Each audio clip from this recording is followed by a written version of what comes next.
Metrorail in the Western Cape is in crisis. Only 42 of 88 train sets are operational. A group under the banner #FixOurTrains has embarked on mass action to force government's hands.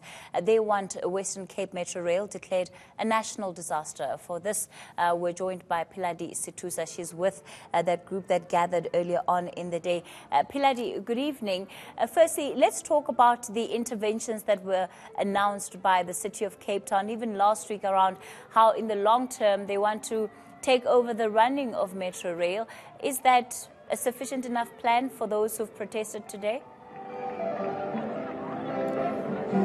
Evening, Kathy. So the people here who have joined Unite Behind in their campaign Fix Our Trains say that they actually need the national department to take over this crisis and don't actually have faith in the city taking over management, because the issue is bigger than just, delays. It's also around safety. We've seen a number of those arson attacks, for instance, those burglaries with people being thrown out of trains. So we've actually this afternoon heard some very harrowing and downright scary stories from commuters about their experiences on the trains. And I have two of them with me. I'm going to start with Sharon Daniels.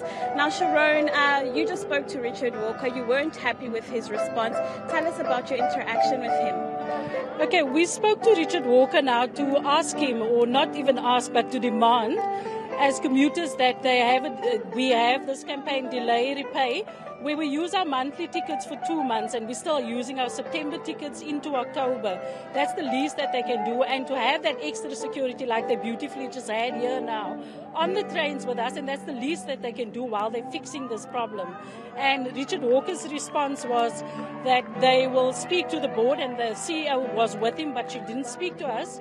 And they will get back to us at least within 48 hours. Because, every time we hear the same story, we know what is happening. The commuters, we have a WhatsApp group, and we kept informed all the time. But now we're saying, we are paying you every month, so what is it that you can do for us besides getting us to our destinations, late or not even getting us there? Sharon, as a woman, you said it's very difficult traveling all the way from Ocean View every day. What is your experience of being on the trains, and what sort of incidents have you been caught up in? As a woman, if you get into a full train and you have obviously your small bag next to you, you have to protect that bag, and then you have people rubbing up against you, and there are guys also, some instances they would touch you, and already having someone in your space is enough, and you have no choice because you need to get to work. There are even incidents where young children on the train, they need to get off, they end up screaming because sometimes we don't understand as adults, and we have to shout at each other, allow the kids to get off from the train. We get robbed on the train. People breathe down on you, and that's not healthy, especially in winter where the train windows can't go open. Some of the doors don't have handles, the windows can't open. So, it's all these things that really just brings back, it actually traumatizes you once you speak about it, but, you do what you do to survive on the trains. That is our daily thing. Sharon, do you have any confidence in what Richard Walker is saying? And we've seen things like the rail enforcement unit introduced on trains. Do you think that'll have an impact? You know what Richard Walker said about the metro police that's going to be on the trains? The first thing he said was to protect the infrastructure. And the human factor has not been in, and it's a pity he didn't speak to us longer, because that is something that I wanted to raise. What about us? Because it was like, they're having so many more security on the train, but what about us? Is the human factor there? Sharon, I'm quickly going to bring in Temba. Temba, you said it's Samuel, sorry. You've had harrowing experiences on the train. Just that robbery you spoke about.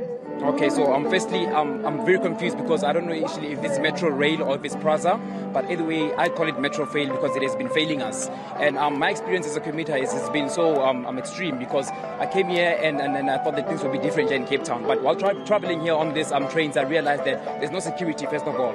And I'm crying that why isn't those securities? Because there's gadgets even in taxis here in Cape Town. Why can't there be gadgets in the trains? Because we're crying right now as a country. We're saying that there's no employment in South Africa. Why can't Praza employ people so there can be gadgets in the trains, And the conditions of the trains are very appalling. I mean, there was a time in June I had to commute to the train, and there were no windows at all. imagine the coldness that you must feel, but you actually pay for the ticket. It's a monthly ticket, and it's 150. Yes, it's affordable, but we're saying that with the money that we're spending, we need to also get best services. And my concern is that there's too much that's happening in the trains in terms of violence, because I once experienced a situation where I was in one carrier, and then people ran to my carrier, and I was like, what's going on? And they said, no, somebody just stabbed somebody in the last carrier. And I thought they were joking until we stopped on the platform, and I went out and I went to the carrier and I saw blood all over the place. And I was like, but what is this? Where are we going as a country? And I'm really upset. I'm thinking to myself, actually we need new management, because this process failed us.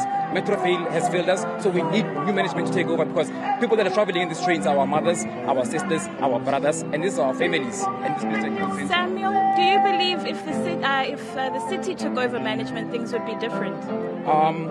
That's a very a good question, I would say. But what I really think is that we need a new organization that will be there for the people, a new board that will really focus on people's lives and people's security. The city. I'd have to end it there, Temba. Thank you so much. Those were two commuters who use the trains daily, Kathy, just giving us some insight into some of their experiences and their very real frustrations.